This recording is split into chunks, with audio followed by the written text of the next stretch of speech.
जो होता है हमारा, ठीक है जी, क्या है मैं बता रहा हूँ। It is the property of A coil,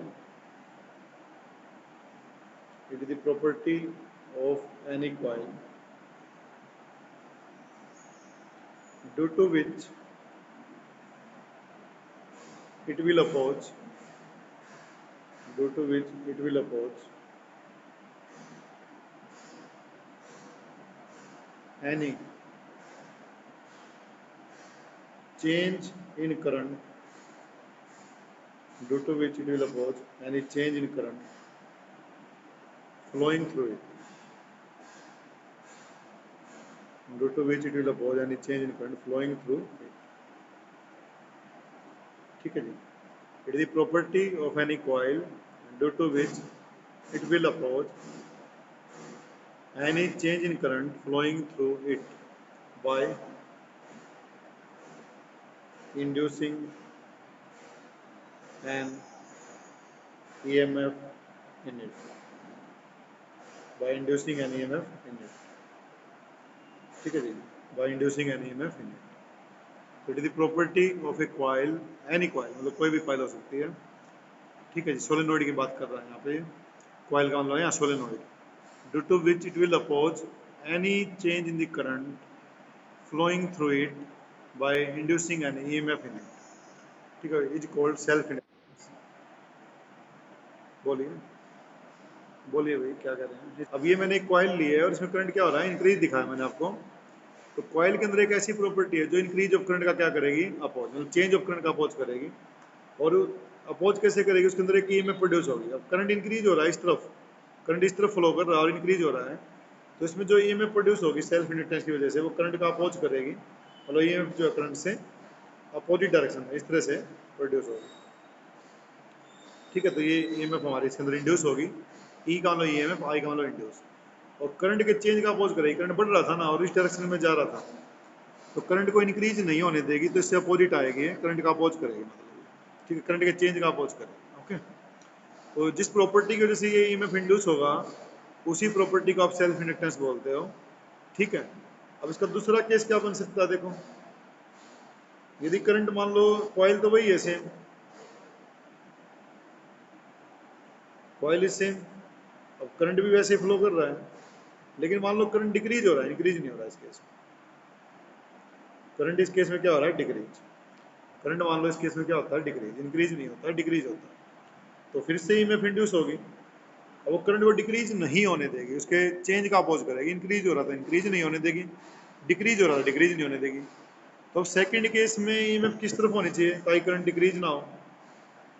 पहले केस में तो ऐसे आगे करंट को इंक्रीज नहीं होने दे रही, अब करंट डिक्रीज हो रहा है, तो ईएमएफ कैसे आएगी, ये करंट डिक्रीज ना हो। तो ईएमएफ कुछ इस तरह से आएगी, करंट को जो सपोर्ट करना शुरू कर देगी, जिस डायरेक्शन में करंट इंक्रीज हो रहा है उसी तरफ वो इंड्यूस हो जाएगी, करंट को क्या करना शुरू कर देगी, करंट को सपोर्ट करेगी, करंट के साथ ही ये इंड्यूस होना शुरू हो जाएगी इसी डायरेक्शन में, ताकि करंट डिक्रीज ना हो। तो ये प्रॉपर्टी जिसकी वजह से किसी कॉइल में जब भी करंट चेंज होता है और ईएमएफ इंड्यूस होता है, इसी प्रॉपर्टी को हम बोलते हैं सेल्फ इंडक्टेंस। इसी प्रॉपर्टी को हम क्या बोल रहे हैं, self inductance, coefficient of self induction. तो किसी कॉइल में जो फ्लक्स है, उसकी जो सेल्फ इंडक्टेंस है और उसमें जो करंट है, वो हमारे इस तरह से रिलेटेड होते हैं, phi equal to L I. ये तुम्हें ध्यान रखना। और फेराडे लॉ लगाइए इसमें, EMF induce in the coil हम निकालना चाहते हैं, तो EMF induce in the coil होती है rate of change of magnetic flux. चलिए फ्लक्स की वैल्यू यहाँ पुट कीजिए, minus D by D T. तो your flux is L into I. Flux का फॉर्मूला कॉइल के लिए क्या होगा, एल इंटू आई। एल क्या है यहाँ पे, कोफिशिएंट ऑफ सेल्फ इंडक्शन। ये गिवन कॉइल के लिए, गिवन ज्योमेट्री के लिए, नंबर ऑफ टर्न्स के लिए कांस्टेंट है, इसको बाहर ले लिया, minus L D I by D T. तो यहाँ से हम इसको एल को डिफाइन करना चाहते हैं ना, एल की निकालिए वैल्यू, यहाँ से देखिए एल कितना आएगा, ई, इसको नीचे लिया, E upon D I by D T, और माइनस का sign, E upon D I by D T, minus का साइन आ गया, ठीक है। तो ये एल में और ई में रिलेशनशिप आ गई। अभी जैसे तुम्हारा 1 मार्क्स का क्वेश्चन आने हैं, तो ये वाला जो इक्वेशन, इसको 1, इसको 2 मान लो, ये मल्टीपल टाइम 1 मार्क्स में पूछा ही रह जाएगा, पूछा जाता रहा भी है। What is the relationship between, दोबारा से देख लीजिए, तब तक लिखते रहिए जिसका नोट नहीं हुआ। सेल्फ इंडक्टेंस की जो यूनिट है वो हेनरी है। Self inductance of any coil is equal to 1 henry if 1 volt EMF if 1 volt EMF is induced in the coil is induced in the coil and rate of change of current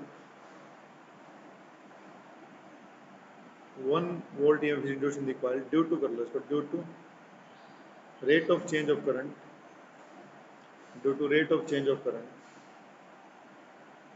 due to rate of change of current of 1 ampere per second due to rate of change of current of 1 ampere per second.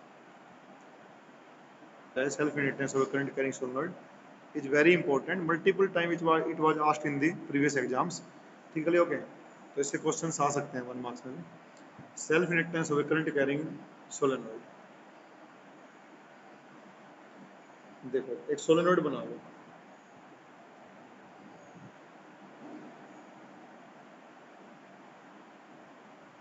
ठीक है, solenoid हो गया, इसमें I current दे दिया हमने। अब इसमें मान लेते हैं हमारी टोटल जो टर्न्स हैं ये n है, लेंथ ऑफ सोलेनोइड मान लेते हैं हमारी l है। सोलेनोइड की लेंथ कितनी मान ली हमने, नंबर ऑफ टर्न कितनी मान ली इसमें n। इसमें आई करंट जाता है, सभी टर्न्स में आई करंट फ्लो करेगा और ये करंट जो है ऐसे हमारा आई फिर से बाहर आएगा, ठीक है, इस तरह से होगा। We are interested to calculate self inductance of this solenoid. Field inside the solenoid, इसको inside कर लीजिए option, magnetic field inside the solenoid कितना होगा, ठीक है, B is equal to mu naught N I, ये हो जाएगा। तो यहाँ ये मैग्नेटिक फील्ड होगा, तो यदि मैग्नेटिक फील्ड कॉइल की हर टर्न से पास हो रहा, आप देख रहे हो, ठीक है, तो हम बोल सकते हैं कॉइल में से फ्लक्स पास होगा। कॉइल की जो टर्न है उनका एरिया सभी का बराबर है, एक टर्न का एरिया ये मान लेते हैं, एक टर्न का एरिया कितना मान लिया, तो magnetic flux passing from the coil कितना होगा, number of the turns in the coil, magnetic field passing from each turn of the coil into area of the each coil. तो this is the formula of magnetic flux. चलो बेटे, B की value जो ऊपर निकाली है ना वो यहाँ पे आप पुट कर दो, एन, तो बी की वैल्यू आई है mu naught N by L I into L, ये पुट कर,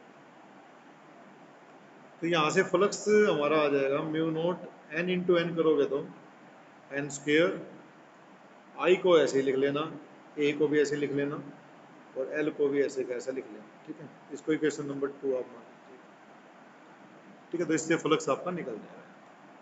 मैं यहाँ से रिपीट कर देता हूँ, देखो, तो ये फ्लक्स आ गया था हमारा mu naught N square I A by L. अब हमने मान लिया let L is this coefficient of self induction for the given solenoid. तो फ्लक्स में, मैग्नेटिक फ्लक्स में सेल्फ इंडक्टेंस और करंट में रिलेशनशिप होता है phi equal to L into I. तो दोनों फ्लक्स आप इससे निकालो इससे निकालो, सेम ही आने, कंपेयर करो 2 और 3, तो कंपेयर 2 and 3 अपनी कर लीजिए, तो यहाँ से एल आई आ गया, यहाँ से आएगा mu naught N square I A by, इसमें जो कट रहा काट दीजिए, तो आई यहाँ से कट जाता,